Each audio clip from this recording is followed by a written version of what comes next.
quelque chose qu'il veut te communiquer ce matin. Amen. Regarde ton voisin, dis-lui qu'on l'a dit.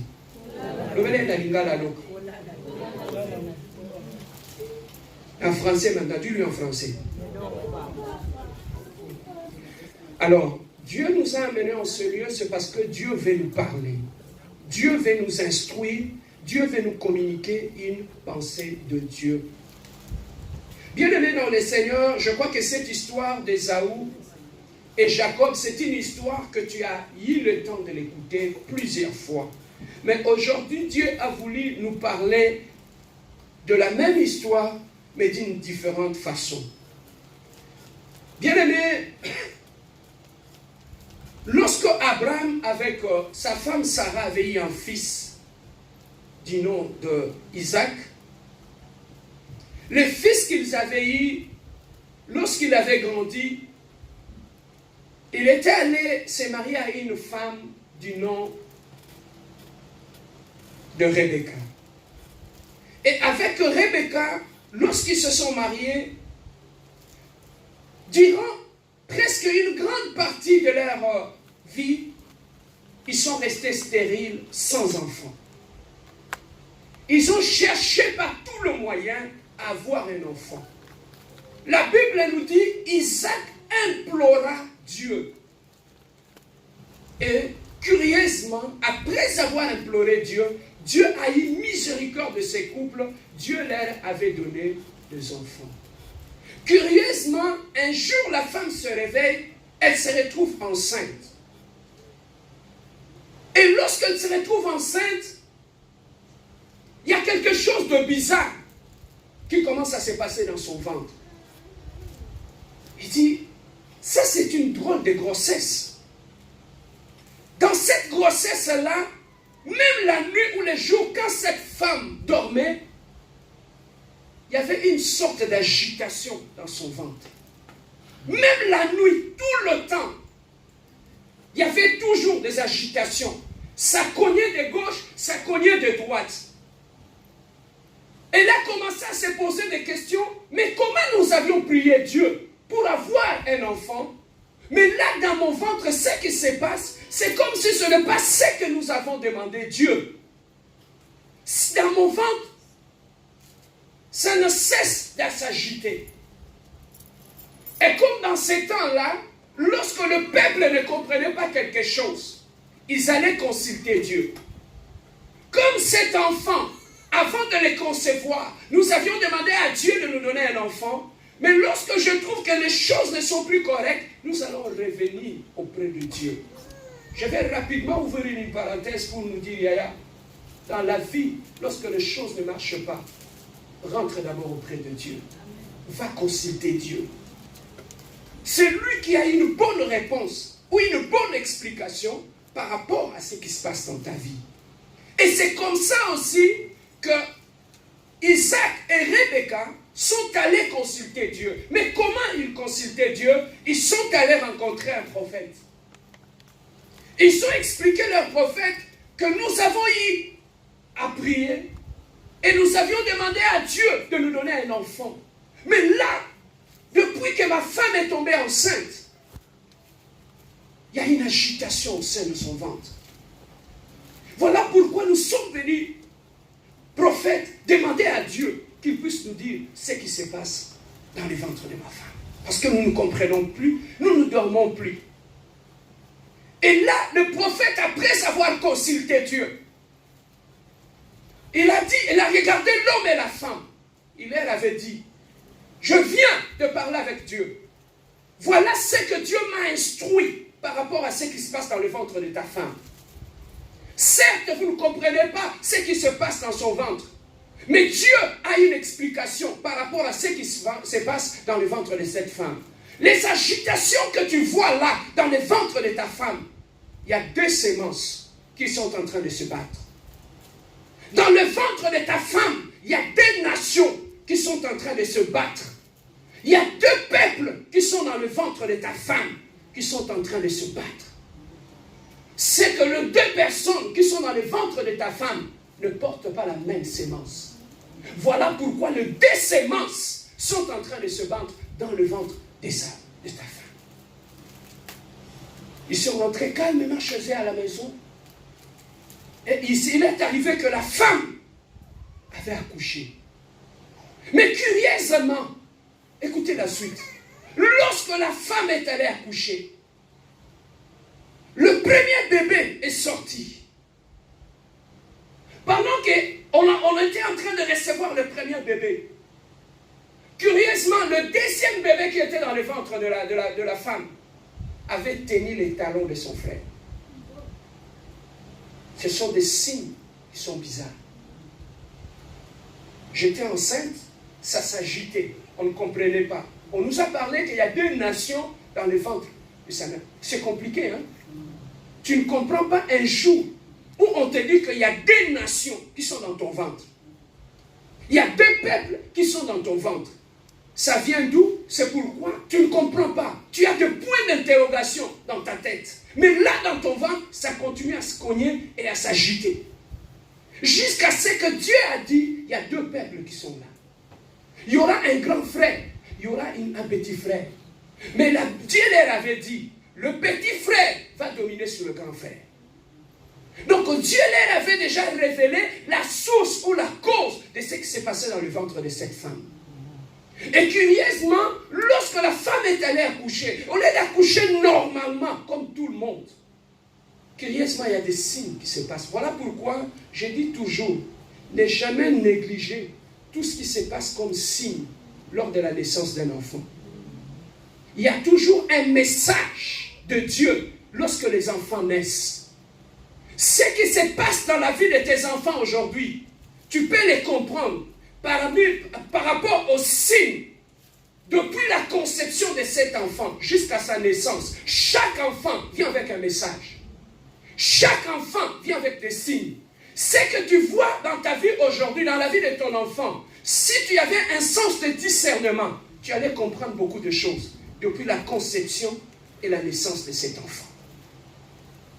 Et le grand frère, lorsqu'on le sortait du ventre de la mère, le petit frère avait tenu les talons de son frère. Et après, on a sorti le petit frère. Pour lui, il pensait que c'était une situation normale. Ça peut arriver, c'est normal. Les 2 enfants continuaient à grandir. Et quand ils grandissaient, ils ont atteint l'adolescence jusqu'à l'âge mature.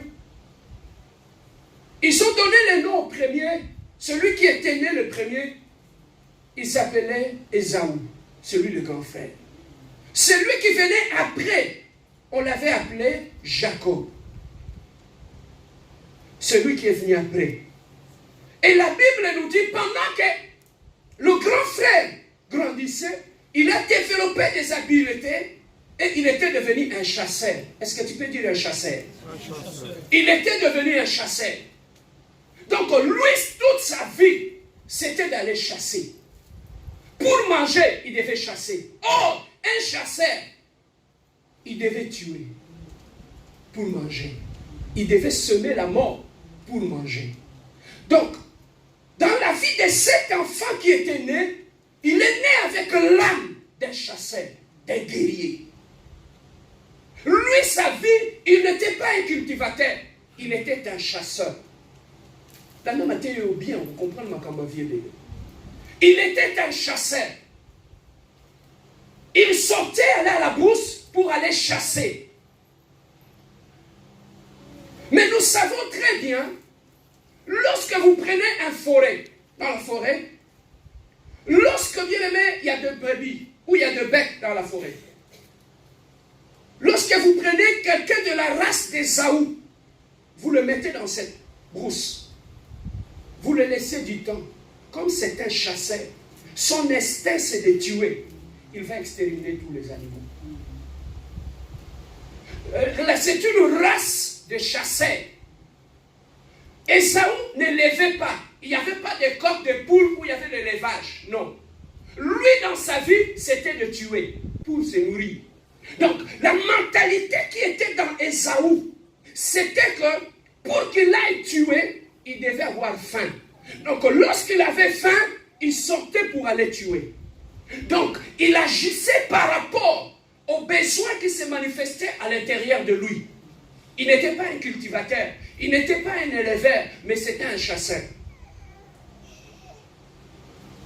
Un chasseur bien-aimé, lorsque vous le laissez dans la brousse, il peut tuer tous les animaux. Après un certain temps, lorsqu'il n'y a plus des animaux, il va faire quoi? Il va mourir de faim. Parce que lui, il n'a pas la notion de l'épargne. Il n'a pas la notion de l'élevage. Il ne sait pas comment élever. Il ne sait pas comment planifier son avenir. Lui, pour lui, ce qui est le plus important, c'est lorsqu'il a faim, il s'élève et il tue. Donc cet homme, dans sa vie, il était né déjà avec un principe de destruction au fond de lui.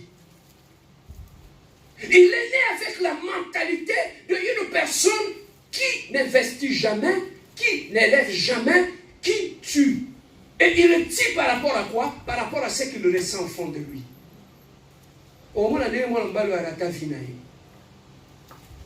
Cet instinct de tuer lui poussait tout le temps à les tuer et à les tuer. Ici, lorsque ces deux enfants étaient dans le ventre de la mère, on avait dit qu'il y avait deux peuples qui étaient différents. La Bible nous dit, l'un avait l'instinct d'un chasseur, d'un tueur. Mais l'autre, Jacob, il était calme. C'est quelqu'un qui aimait s'asseoir sous des tentes. C'est quelqu'un qui aimait réfléchir. C'est quelqu'un qui aimait planifier. Voilà pourquoi, bien aimé, ces deux enfants, depuis le ventre de leur mère, comme ils ne fonctionnaient pas avec le même principe, ils ont commencé à se battre depuis le ventre de sa mère. Ainsi, nous pouvons voir des gens aujourd'hui qui sont nés du ventre de leur mère, mais qui ont la mentalité d'Ésaü. Ce sont des tueurs. Un Ésaü, il tue lorsqu'il a faim. Un Ésaü, c'est la race des gens qui peuvent tuer même son futur. Lorsque tu te mets à chasser, à tuer, demain si tu as faim, tu vas manger quoi? Si tu ne lèves pas, qu'est-ce que tu vas manger demain lorsque tu auras faim? La race d'Ésaü, c'est la race des gens qui ne pensent pas à demain. Lui, pour lui, les deux années, c'est aujourd'hui. Il ne voit pas demain, il voit ce qui arrive aujourd'hui. C'est la race de cet enfant qui était né dans le ventre de la mère. Bien-aimé, l'autre qui était Jacob, il était quelqu'un de calme. Nous savons une chose, que lorsque nous sommes nés de nos parents, lorsque tu lis la Bible nous dit, je connais le projet que j'ai formulé pour vous, des projets de bonheur et non de malheur. Le projet de bonheur et non de malheur. C'est que lorsque nous naissons, Dieu pour chaque enfant a déjà planifié un plan. Pour chacun de nous comme nous sommes ici, Dieu a un plan merveilleux pour tout un chacun de nous. Voilà pourquoi je refuse toujours d'accepter que quelqu'un pouvait naître pour être une prostituée. Je refuse d'accepter que quelqu'un peut naître pour être un voyou et un bandit. Pourquoi? Parce qu'avant que tu puisses exister, Dieu a eu le temps de réfléchir. Tu n'es pas un fruit de hasard. Amen. Tu es le résultat de la réflexion de... Alléluia. Je ne sais pas si on me comprend. Amen. Tu es le fruit de la réflexion de Dieu. Tu n'es pas un bon à rien. Même si le monde te fait croire que c'est l'autre côté, avant que j'existe, j'étais dans la pensée de Dieu. Il a planifié, il a réfléchi, il a réfléchi, il a replanifié, il a regardé, il a étudié et il a trouvé que j'étais meilleur. Voilà pourquoi il a dit va dans le monde. Donc tu n'es pas un fruit des hasards. Voilà pourquoi je refuse d'accepter que quelqu'un puisse naître et qu'il soit un bon à rien. Parce que tu n'es pas un fruit des hasards. Mais le Dieu qui a permis que tu puisses naître, il a associé à ta vie un plan. Le plan qui va s'exécuter dans ta vie. Et le diable connaissant que dans ta vie depuis ton enfance, tu as un plan merveilleux qui va épater le monde, qui va épater tout le monde, même dans ta famille. Qu'est-ce que le diable fait? Il commence à te piéger depuis ton enfance, afin que le plan qui accompagne ta vie, que tu ne puisses pas l'exécuter. Mais comment le diable arrive à nous piéger? Lorsque je prends ce micro, depuis la fabrication l'usine, celui qui a conçu ce micro, il avait réfléchi, il a placé un programme ici, afin que quand tu parles, la voix sort de l'autre côté. Donc ce micro ne sait rien faire d'autre. Si tu le mets dans l'eau, ça se casse. Mais si tu parles dessus, automatiquement, il te donne un bon résultat. Pourquoi? Parce que depuis l'usine, ce micro a été programmé pour jouer le rôle qu'il est en train de jouer là. Il y a un programme qu'on a installé dans ces micros. Maintenant, qu'est-ce qui arrive dans notre vie? Comment le diable arrive à nous piéger pour qu'on ne puisse pas vivre le plan de Dieu dans notre vie? C'est comme un ordinateur. Dans un ordinateur, il y a ce qu'on appelle le software. Les softwares, c'est la partie mémoire de l'ordinateur. Dans le mémoire, on a tout programmé à l'intérieur de l'ordinateur. Donc, lorsque tu cliques 1, il te sort 1. Quand tu cliques D, il te sort D. Pourquoi? Parce que ça a été programmé comme ça depuis le concepteur. Donc, il ne peut pas faire autre chose que le programme qui a été installé dans l'ordinateur. Est-ce que je peux avancer? Amen. Alors, pour que ton ordinateur cesse de fonctionner, qu'est-ce qui arrive? Ou fonctionne très mal, qu'est-ce qui arrive? Le virus. Lorsqu'il rentre dans les systèmes d'exploitation, la première des choses, il alourdit ton ordinateur. L'ordinateur ne marche plus correctement. Lorsque le virus entre dans les systèmes d'exploitation, lorsque tu cliques quelque chose, il te sort une page que tu n'as pas demandé. Ça veut tout simplement qu'il y a des virus dans l'ordinateur. Est-ce que je peux avancer? Amen. Alors, le virus modifie le fonctionnement de l'ordinateur. C'est comme ça aussi ce que le diable fait. En nous, Dieu nous a programmés pour réussir. Dieu a fait en sorte qu'il a fait un plan pour ta vie. Et il t'a doté des éléments qui vont te permettre à vivre le plan qu'il a fait. Voilà pourquoi lorsque tu regardes dans ta Bible, Dieu c'est un planificateur. Il ne pouvait pas créer Adam et Ève avant de créer les jardins. Il avait d'abord créé les jardins d'Éden et ensuite il a créé Adam et Ève. Et ensuite, multiplication abondante. C'était l'ordre hiérarchique des choses. Avant de commencer à se multiplier, il y a eu d'abord les jardins. Avant que Adam puisse avoir Ève, il y a eu d'abord le jardin. Donc Dieu avait prévu les jardins pour ces gens-là, parce qu'ils devaient vivre dans un environnement. Voilà pourquoi Dieu avait prévu l'environnement avant de les créer. Pourquoi Dieu avait créé cela? Parce qu'il est très important pour l'être humain. Ton environnement est très important. Parce que si tu évolues dans un environnement qui est hostile à ta bénédiction, tu vas échouer ta vie. Batumingi va échouer dans la vie. Non pas parce que va maïelité. Va échouer, c'est parce que à quoi un environnement m'a bé. Va influencer vie et a échoué. Batumingi va échouer dans la vie, c'est parce qu'à Bali moi ça m'a bé. Alors qu'il était destiné, c'était un courageux, un homme intelligent. Mais il a échoué dans sa vie parce qu'il est tombé sur une mauvaise femme, où il y a d'autres femmes qui sont femmes intelligentes et courageuses. Mais elle a échoué dans sa vie parce qu'elle est mauvaise à Pourquoi c'est mauvaise à La Bible dit ceci. Une femme sage fait quoi? Bâtit sa maison, n'est-ce pas? Là-dedans, on va réfléchir. Une bonne femme fait quoi? Pour bâtir une maison, on a besoin de quoi? D'un plan. Qui va amener le plan? C'est l'homme. Il va présenter à sa femme, regarde le plan. Et c'est à toi de bâtir. Mais ce qui m'a dit, Anna Maïel était, alors qui si moi si planté, moi c'est en ton année.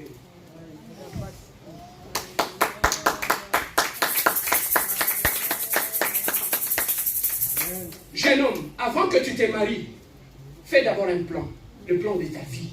Amen. Et lorsque tu feras le plan de ta vie, c'est alors que tu trouveras une femme. Tu vas l'expliquer le plan de ta vie. Amen. Maman, on te bandia, tu vas tu épargner boy, tu vas la boy, tu vas vendre boy. Moi, si tu as côté, tu as la confusion. Aïe, ne pas n'y avoir de colo, zela n'y a pas. Mais yo moko mobali, si vous avez une zéro, so qu'elle était. Comment on a ça moi si zela. Amen. Mabala mingi ezokufa. Non pas pour bolingo ezate, bolingo eza, mais ba na planté. Si quoi yem salanda kunino bakotonga sans plan. Moi c'est à Ozobabrika tient à gauche. Yo ye non il fait ça à gauche, il faut fabriquer qui est à droite. On soit les bandits. Talatina on soit na na libala. Et ça on va nous quitter, on a planté. Jeune fille, un homme qui te dit je t'aime pour la vie, pose-lui la question, messieurs, où est le plan?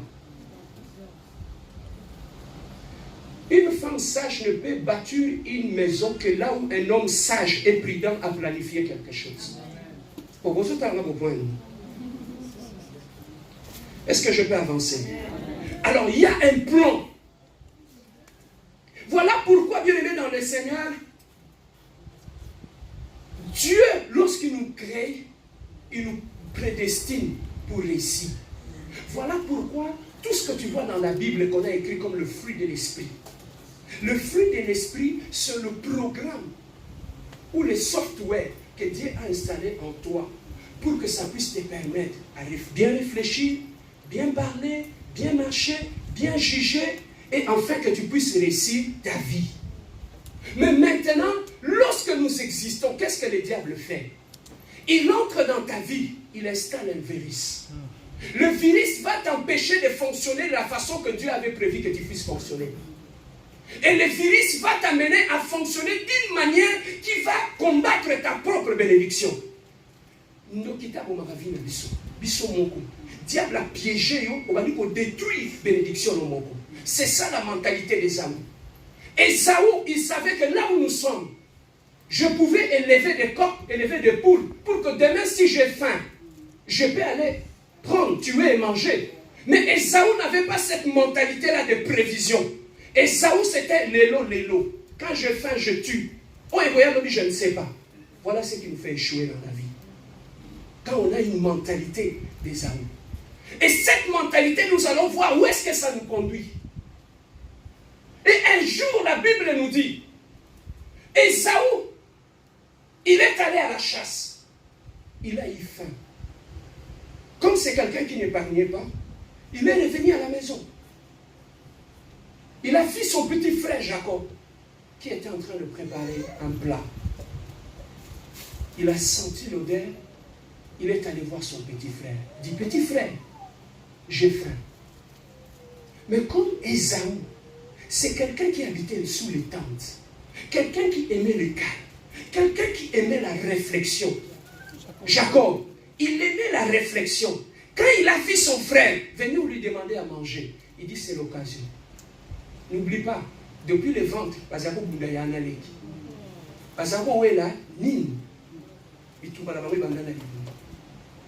l'autre est un tueur, l'autre c'est quelqu'un qui aimait réfléchir.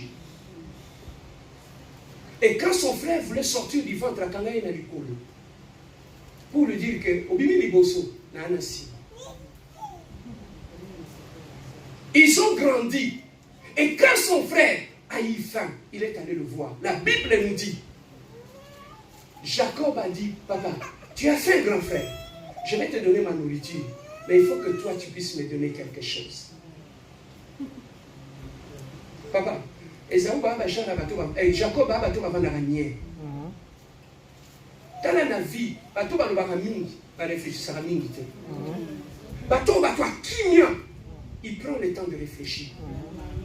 Esaü fonctionnait par rapport à la faim. Mais Jacob fonctionnait par rapport à la réflexion. La Bible nous dit ceci. Lorsqu'il a vu cela, il a demandé à son frère. Il a dit, ok, tu veux la nourriture. Donne-moi d'abord ton droit d'aînesse.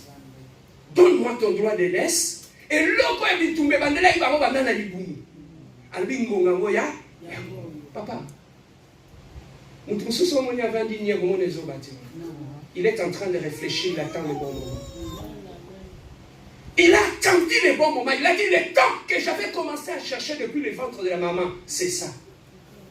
Il a dit, papa, donne-moi ton droit d'aînesse, moi je te donne à manger. La Bible nous dit, et Jacob a pris la nourriture, il a donné à son grand frère Esaü. Esaü, regardez comment il est pris dans ce gars. Il a dit, jure-moi que tu me donnes ton droit d'aînesse. Il a levé la main, il a dit, à partir d'aujourd'hui, Quand tu regardes son grand frère, tu vas planifier à Kati. Voilà pourquoi je te parle de la mentalité d'Ésaü. Il a dit, qu'est-ce que ça me ferait? Je m'avance vers la mort. À quoi ça me servirait d'avoir le droit d'aînesse? Ça ne me servira à rien. Je te le donne, prends-les. Et il lui a donné la nourriture. Et lui, il a donné le droit d'aînesse à son petit frère. Automatiquement, c'est que lui ne savait pas. Dans le droit d'aînesse, qu'est-ce qui était là? Ateka et l'eau, ça y est la valeur là. La Bible dit ceci aux enfants d'Israël. Tout premier-né m'appartient. Donc, tout le premier-né, il avait dit en Israël, m'appartient. Donc, son grand frère, d'office, comme il était un premier-né, il appartenait à Dieu. Donc, il a cessé d'appartenir à Dieu. Il a cédé cela à son petit frère. Lucolo Nini Yanzala. Est-ce que je peux avancer? Amen. Ça, c'est la première des choses que Ésaü avait perdu. Le droit d'aînesse. Et il a perdu son appartenance à Dieu. La deuxième des choses qu'Ésaü avait perdu. Leur ancêtre, c'était Abraham. Dieu avait béni Abraham. Il avait fait une alliance avec Abraham. Il a dit, Abraham, moi je te bénirai. Même les enfants de tes enfants, je vais les bénir. Automatiquement, comme il a cédé les droits d'aînesse, il a aussi cédé la bénédiction d'Abraham à son frère. Regardez comment Abraham a été béni. Dieu lui a dit, Abraham, regarde le ciel, tu verras les étoiles. Je te bénirai comme ces étoiles-là. Regarde la terre. Je te bénirai comme les sables qui sont ici. Donc Abraham était richement béni. Il avait la bénédiction en lui. Mais Dieu lui a dit, Abraham, comme j'ai fait une alliance avec toi, les enfants de tes enfants, ils vont hériter de la bénédiction que moi je t'ai donnée. À cause de Yanzara, il a dit, il a perdu la bénédiction d'Abraham. Il a cédé à son petit frère. La troisième des choses que Ésaü avait perdu, en Israël, tout le premier-né était d'office des sacrificataires dans la famille. Donc, un sacrificateur, il a cessé d'être un sacrificateur, il a cédé cela à son petit frère. Donc, son petit frère était devenu comme le sacrificateur de la maison. Il a perdu trois choses. Son droit d'aînesse, la bénédiction d'Abraham, et il a perdu aussi sa place d'être un sacrificateur dans la famille. Mais maintenant, regardez des choses qu'il avait perdues. Il a cessé d'être un sacrificateur dans la famille. Les sacrificateurs, c'était des gens qu'on respectait, qu'on honorait. Il a perdu cet honneur-là dans la famille. Mais pourquoi? Ce qui est plus dangereux, c'était quoi? La Bible dit, Jésus-Christ, lorsque le rideau du temple était déchiré, il avait fait de nous tous un royaume de sacrificateurs. Donc nous sommes tous en Jésus devenus des sacrificateurs. Même Jésus-Christ l'a dit. Il a fait de nous un royaume de sacrificateurs. Mais Ésaü ne connaissait pas ces choses. Il a cédé cela. Donc Ésaü spirituellement, on n'a pas vu physiquement des choses que Ésaü avait données à son frère. Lorsque le transfert se faisait, on ne l'a pas vu. Il a utilisé la parole. A cédé Kiboyaya naye namaloba. Papa, pourquoi bébé sa vie namaloba? La Bible dit la vie et la mort sont au pouvoir de la langue. Beaucoup de gens ont détruit leur vie.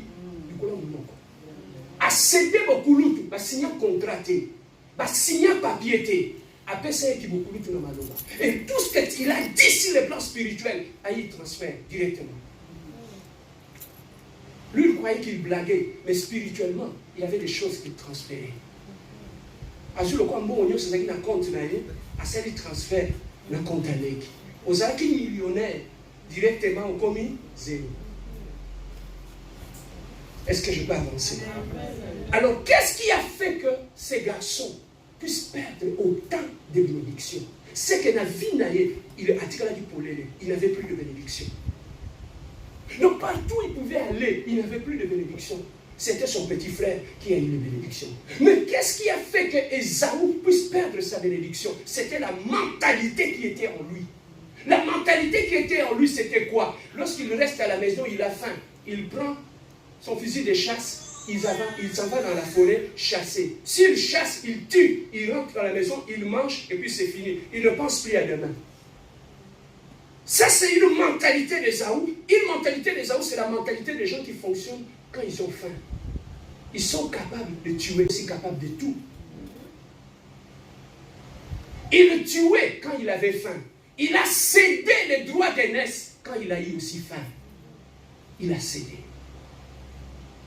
Sa position spirituelle, il a cédé ses bénédictions, il a cédé même son avenir à son petit frère.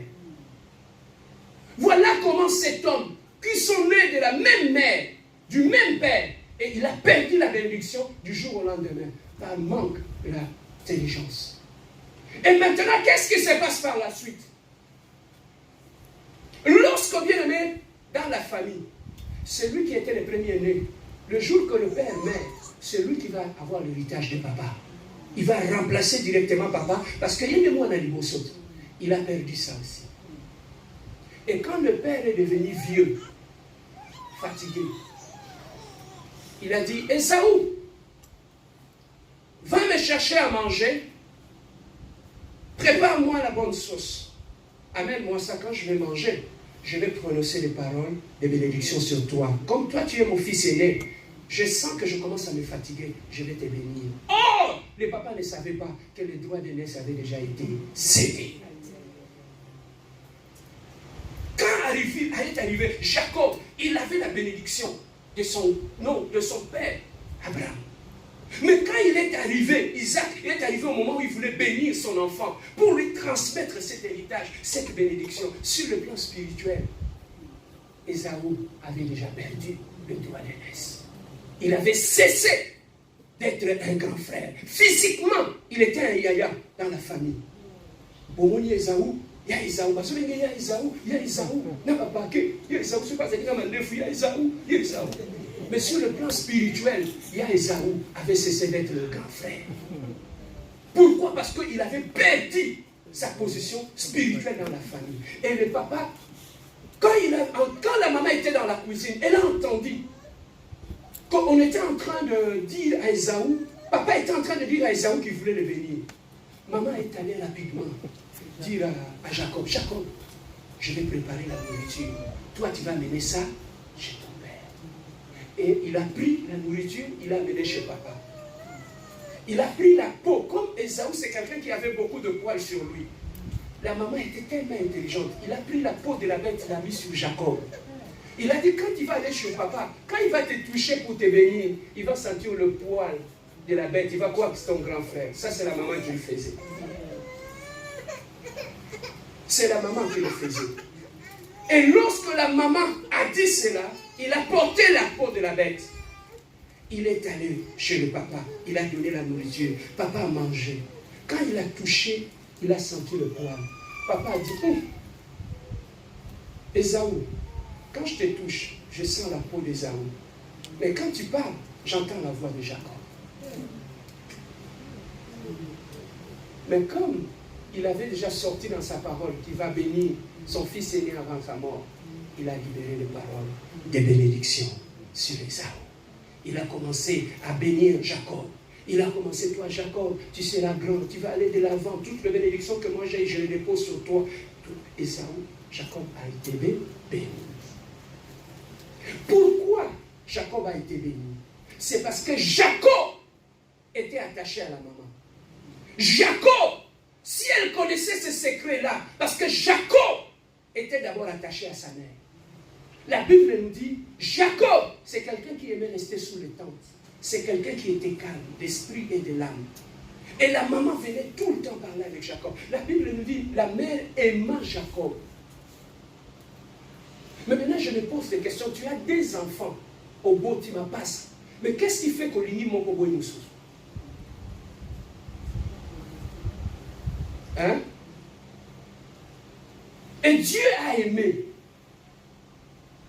Et la Bible nous dit, le seul fait que la maman était attachée à Jacob, c'est la raison pour laquelle il avait donné les secrets à son fils. Pour qu'il aille voir le père. Maintenant, il y a une révélation. La maman, c'est l'église. Le papa de Jacob, c'est Dieu. Si tu veux avoir la bénédiction du Père, tu dois t'attacher à la mère. C'est la mère qui te donnera les secrets du Père pour que tu sois béni.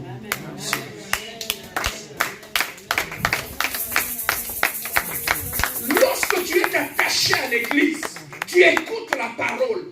Tu passes le temps à écouter la parole. Tu passes le temps à aimer l'église. Tu passes le temps dans la prière. Ta vie, c'est l'église. Les choses de l'église. C'est là que tu trouveras les conseils qui t'aideront quand tu vas aller chez le Père pour que tu sois béni. Tu veux être béni, attache-toi à la femme. La femme, c'est l'église qui est l'épouse de Dieu.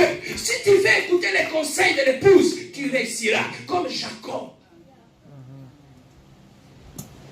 Il a dit, je me suis senti la peau d'Ésaü, mais la voix de Jacob. Le père était devenu il n'y a aucune révélation de source. Le père était devenu quoi? Quand il a touché, il a senti la peau de qui?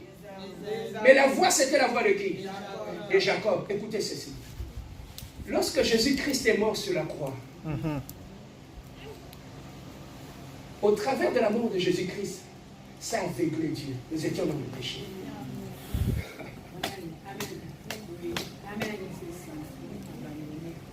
Le péché a aveuglé Dieu. Dieu ne nous voyait plus. Mais lorsque Jésus-Christ a pris notre place à la croix, maintenant Dieu ne nous voit plus. Il nous voit au travers de Jésus-Christ. Il nous voit saints. Il nous voit sanctifiés. Il nous voit, alléluia. Voilà comment Dieu nous voit au travers de Jésus-Christ. Parce que le péché avait la vie aveugle. Il ne nous voyait plus. Mais la mort de Jésus-Christ a fait en sorte que Jacob a eu la bénédiction d'Ésaü. Mais ce n'était pas sa bénédiction en lui. Nous sommes bénis en Jésus. Oh, j'aime la parole. Oh, j'aime la parole. Nous sommes bénis en Jésus-Christ. Donc, la bénédiction que nous avons, ce n'est pas notre bénédiction. Nous étions morts au péché. Nous étions condamnés. Mais lorsque Dieu nous regarde, la Bible nous dit, Jésus-Christ, Dieu l'a souverainement élevé. Il est allé à la droite de Dieu, le Père Tout-Puissant. Et là où il intercède à notre faveur. Si on salue ma belle, il y a un intercesseur qui dit Papa Limbisa. Kalise Koulouso. Kalise Koulouso. Dans quoi il est comme Zabalinga frappé. Dieu dit Zabalini Liboso. Alors dit Seigneur, ne le frappe pas. Alléluia. Passe à la croix. Passe à la croix, passe à la croix, passe à ce que je fais à la croix. Ne fais que pas pour lui, mais pour moi. Pense à la croix. Là, sache que quand tu es là, il y a un intercesseur. Et la Bible nous dit, il est notre avocat au pied du Père. Et à chaque fois que nous tombons dans la faiblesse, il y a un avocat. Attends qu'il est Jolayo. Attends qu'il est Fingayo. Il y a un avocat. Regarde ton voisin, dis-lui, j'ai un avocat. Oh, regarde ton voisin, dis-lui, j'ai un avocat. Oh, même si le monde me critique, oh, j'ai un avocat. Même si le monde me salisse, oh, j'ai un avocat. J'ai un avocat. Dis comme qu'il est là. Lui, il parle toujours en dernier. Mon Rédempteur s'élèvera les derniers. Quand on t'attaque, quand il s'élève toujours les derniers, a dit qu'il va te faire. Batakochola batelemi bafingi so basilisi batako critiquer batelemi so basilisi batala bibo yekutu ana témoignage à bien te so ba onyo so basilisi batalaka na suka ya un avocat télé. Moi je le connais depuis 2000 ans sur la croix. J'étais mort pour elle. J'ai pris ses péchés. Elle n'est plus condamnée. À partir d'aujourd'hui, le verdict est non coupable. Ni condamné, ni coupable. Regarde ton voisin, dis-lui, je suis ni condamné. Voilà pourquoi j'aime quand je le chante. Ekulusu, ekulusu, ekulusu. On dit ekulusu, hein? Quand tu le fais rappeler au diable, et bien ça quelqu'un là. Il y a un yemba on est signé. Nekulogota, Yesu. Oh yemba on est signé. To bandeli. Nekulusu, Place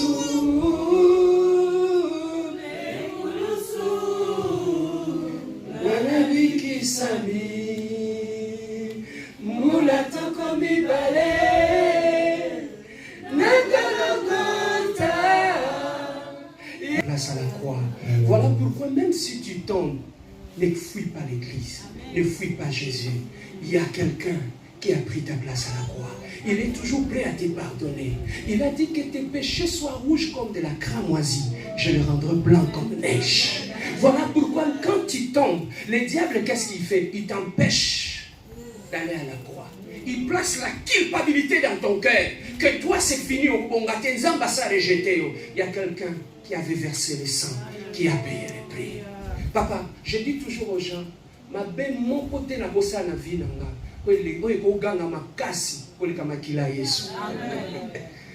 Amen. Alors, nous avançons vers la fin. Il a vendu les droits d'aînesse à son petit frère. Et la Bible maintenant nous dit comment cette personne est arrivée à vendre ce droit d'aînesse. Aujourd'hui, bien aimé, beaucoup de gens vendent les droits d'aînesse à cause de bien des semences. Tu ne sais pas, hier, pour un iPhone 5, tu donnes ton corps à un homme. Tu ne sais pas ce que tu perds. À Yibio droit d'aînesse. Pour un iPhone. Tu ne sais pas. La Bible dit, à quoi bon pour un homme de gagner le monde et de perdre son âme? Papa, ce que Zamba Fungoli ont mis sur moi, c'est que nous perdons lorsque nous péchons. Nous perdons notre droit d'aînesse. Quand tu commences à faire le péché, le diable va dire que ça la vie. Pourquoi? Parce qu'il y a eu perdre le droit. Oh, God. Voilà pourquoi j'aime cette église. Parce que quand je viens ici, j'apprends. Tout ça comme un soumité, pour nous séparer sa balle. Tout ça comme un moté, mais tout ça comme un soum. C'est parce que nous ne voulons pas perdre notre droit d'aînesse. Yaya liboso na famille soka lobi likambale kinyo so na sima bayoki. Parce que Yaya, il a le droit d'aînesse, il a l'autorité. C'est qu'on droit wana quand tu pêches, tu le perds. Même moi na tsuka osakana na yo. Amen. Amen. Tu perds, papa. Et ça ne l'eau comme un bêté la vie qu'on perd de droit d'aînesse. Bon, on a mis 5 dans la famille. Yo y a un liboso zoati. Bah les qui n'y ont sont basui. C'est un problème dans la famille. Yo vous avez souga à manobenga. Oh y a une réunion en famille. Oh y a des talibans montés. Ah y a des lorgnes. Même moutoua koufi. Yo vous avez moutoua souga. Bah manobenga dans la famille. C'est tellement qu'on te place toujours en dernier. Et bien, ça a monté. Il y a un moment où il y a un absent de bosso monté, mais bébé, à Zouandoki, à comment on loue à la famille. L'école à ligne. Quand les gens, moi, mon défunt père disait tout le temps, Serge, je vous ai tous donné la chance d'aller à l'école, Botanga. Ce qu'on t'a invité, il y a un Obatangi, au coup, on m'a mabé, au coup, on m'a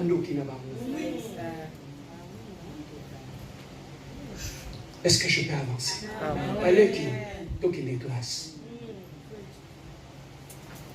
Tu réussis la vie. Lorsque tu échoues dans la vie, il n'y a rien de mauvais que ça. Et même ça a monté.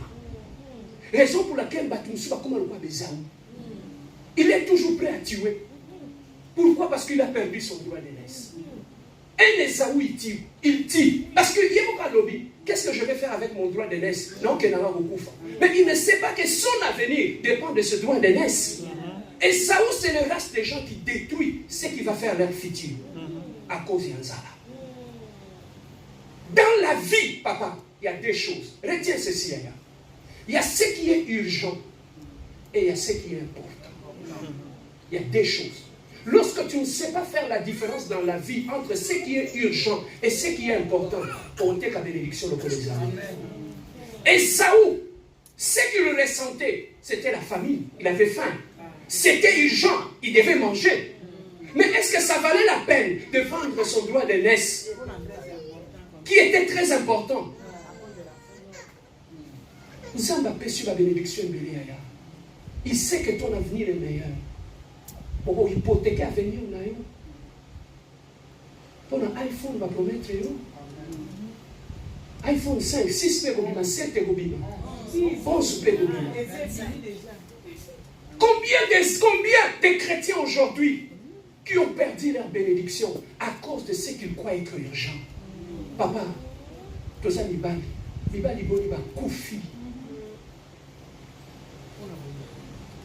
voit une femme belle.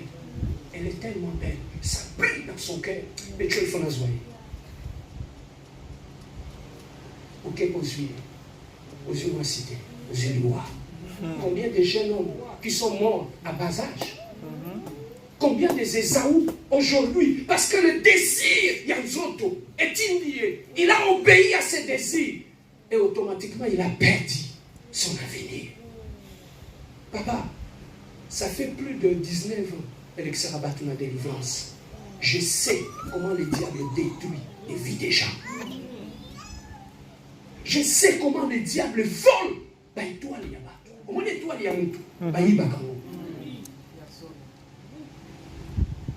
J'étais à Kinshasa avec un ami, tout ça, dans le grand marché. On est allé dans la boutique d'un Indien. Il regarde mon ami et dit, est-ce que tu peux me vendre ce que tu as? L'ami dit, qu'est-ce que j'ai? Il dit, si tu veux, je vais te donner $6 000. Tu me vends ce que tu as. Mon ami dit, qu'est-ce que je vais te vendre? Il dit, ce que tu as sur ta main gauche. Dis quoi? Il dit, ton étoile. Il dit, alors, dans 20 000 on a dit, ce qu'on a mesure, il y a $6 000 à son étoile et à mon. Alors, quelle est la valeur? Il y a étoile et à mon. Dans le cobo, il y a une étoile. Au moment où il va conclure la vie, les gens vont tourner en rond, il y a une étoile. Il y a des femmes qui sont spécialistes à ça. Ce sont des chasseurs d'étoiles. Et bien, soit comme étoile, on va faire un cultiste. Et c'est un business. Et Saoul a fait un acte physique, mais qui a eu des répercussions sur le plan spirituel. Il avait hypothéqué son avenir. Papa, sachez faire la différence entre ce qui est urgent et ce qui est important. Tu peux avoir certaines choses dans la vie, ça peut mettre de la pression sur toi. Ça te donne l'impression que c'est urgent, il faut, c'est urgent. Mais bien aimé, ce n'est pas important. Même si il est qui, au coup faté. Je peux aller dans un magasin acheter des habits, j'ai $100. J'achète des habits parce que je n'ai pas des habits. Mais quand je sors de le magasin, je me rends compte que ce qui était important, c'était une chaussure dans la sabbat. Est-ce qu'on a là la main? Voilà ce que les gens font dans la vie. Les gens échouent dans leur vie à cause qu'ils se donnent à ce qui est urgent. Ils négligent ce qui est important. Lorsque tu sais faire cette différence-là, il y a beaucoup de dépenses, tout ça, que ce soit à la poteau. On les fait, on pense que c'est urgent, mais ce n'est pas urgent. C'est urgent, oui, mais ce n'est pas important. Chaque chose. Le diable utilise tout ce qui est urgent. C'est lui qui se cache derrière. Il te fout de la pression pour ça la dépense. N'avez pas vous pas vu, on a $1 000 en compte. Aussi, ici, on peut monter les comiques. On commence à gagner 1000 qui est moins dans le diable il utilise tout ce qui est urgent. Il te fout de la pression. Ce qu'on exécute en haut, il hypothèque ton avenir.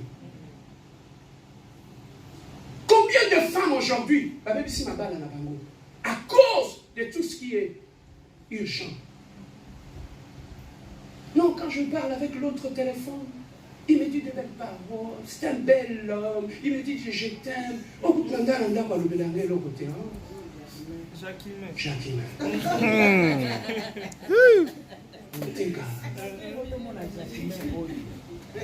Ah, là, c'est Esaü. Et si imagine-toi, Esaü, il exécute quand il a faim. Quand tu te maries avec un homme qui a la race d'Esaü, pour ça, les lotis. Pour investir. Et il agissait quand il y avait un besoin La faim, c'est un besoin naturel. Je m'avance vers la fin. La faim, c'est un besoin naturel, n'est-ce pas? Quand tu éprouves ce besoin, pour le soulager, tu dois le manger, n'est-ce pas? Alors, Esaü, c'est la race des gens. Oyo, se manifesta. Le besoin naturel, il y a nous autres. Les contre-actions.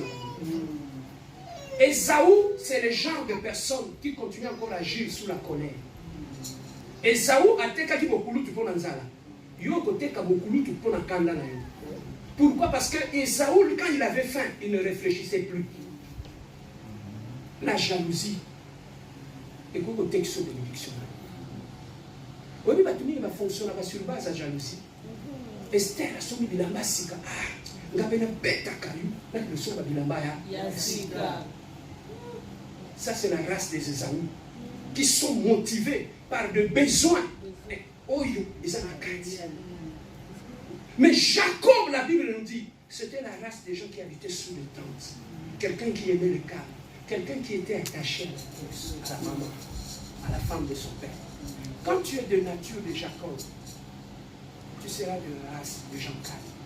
Mais maintenant, regardez la conséquence qu'on assise. Quand il a eu les doigts d'aînesse, voilà ce qui s'est passé. Dans la suite, ils ont commencé à se multiplier. La Bible nous dit ceci. Même Jésus-Christ, Dieu, est entré dans la lignée de Jacob. Babenga est fils de Jacob. Bartimée l'aveugle. Babenga est fils de. Vous comprenez? Hein? Il a hypothéqué son avenir. Même Yesu, à côté de la lignée, il a maillé. Papa, la vie, on a comme chaud-chauté. Ça n'a pas de on réfléchit ça. Bateau, c'est chaud, c'est la race des Aou. Même dans Katanga, si tu as la sémence des chameaux en toi, au Kogardin d'Akubiente, et Saou, c'est les gens de Nibali, Kanda, trop impulsif. Moi, je ne sais pas Kanda. Mais si tu vas aller loin, il n'y a pas de révélation. C'est dans le silence et dans le calme que sera votre force. Ça, c'est la Bible qui le dit. Bateau, c'est Kimia. Keba. Au début, à Jéricho, Bateau a dit sur ma belle. C'est lui qui crie. Babalouki 6 fois, 7e fois, c'est lui qui crie à Jéricho. C'est nini. Bateau a dit sur ma belle, à Jéricho, quoi qui va te faire ça, n'est-ce pas? Toyemba pour mille à Jéricho, c'est nini. Et quoi? Vous allez tourner pendant 6 fois. C'est la 7e fois que vous allez crier. Et là, on y a quoi ça, Jéricho? C'est le silence. Oh, je ne sais pas si tu comprends. Amen. Ils ont tourné 6 fois dans le silence. Tant que c'est ici, c'est une victoire. Baganga victoire. Jéricho est quoi? La victoire, nous sommes sur la vie et dans le silence. Jéricho est quoi dans le silence? Bateau, bazar, pas silence. Quoi ça quand Jéricho et ça n'a pas quel était. Lève-toi là où tu es, on va prier. Bien arrivé devant ton droit d'aînesse. Est-ce que ce que tu es en train de vivre aujourd'hui, c'est parce que tu as perdu ton droit d'aînesse? Est-ce que ce que tu es en train de traverser aujourd'hui dans ton mariage, maman, est-ce que tu as perdu quelque chose? À cause d'une pomme dans les jardins d'Éden. Diable a mené la Ève Mouma à Pessaï. Et lorsqu'elle avait mangé, en mangeant le fruit, elle avait perdu. Et Saou a perdu son droit d'aînesse à cause de la nourriture.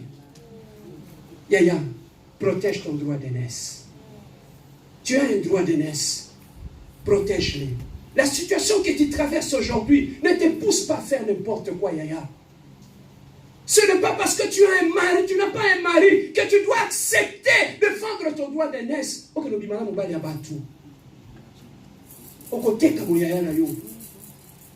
N'acceptez pas, bien-aimé, d'être la copine de X ou d'Y.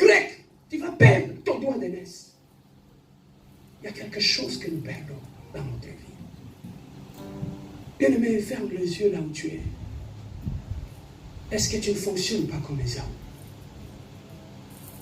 Est-ce que tu n'es pas du genre impulsif qui agit par rapport aux urgences? et qui laisse tomber tout ce qui est important dans ta vie. Bien aimé, le péché nous fait perdre notre position. Le péché nous fait perdre beaucoup de choses. Voilà pourquoi aujourd'hui, n'invitez pas un exemple à l'union comme message. Parce que Dieu veut t'amener à une autre dimension. Dieu voit que l'ennemi veut voler quelque chose dans ta vie. À cause de bien et sémence. La Bible nous dit, tout passera. Mais celle la parole de Dieu ne passera jamais. Et c'est une richesse, ambiance à mon qui les collègues. Ne perds pas ton âme. C'est attaché à Dieu. Ce n'est pas parce que tu amis. On s'est attaché à Dieu. C'est parce qu'on a compris une chose. C'est qu'on a en Jésus est beaucoup plus valeureux que ce que le monde peut nous donner. Il y a un qui les années l'eau peut sauter. Loin de Jésus, il y a la confusion. Reviens à Dieu ce soir. Reviens à Dieu. Donne ta vie à Dieu. Consacre ta vie à Dieu. Et Dieu reviendra dans ta vie. Et il te bénira. La paix, c'est...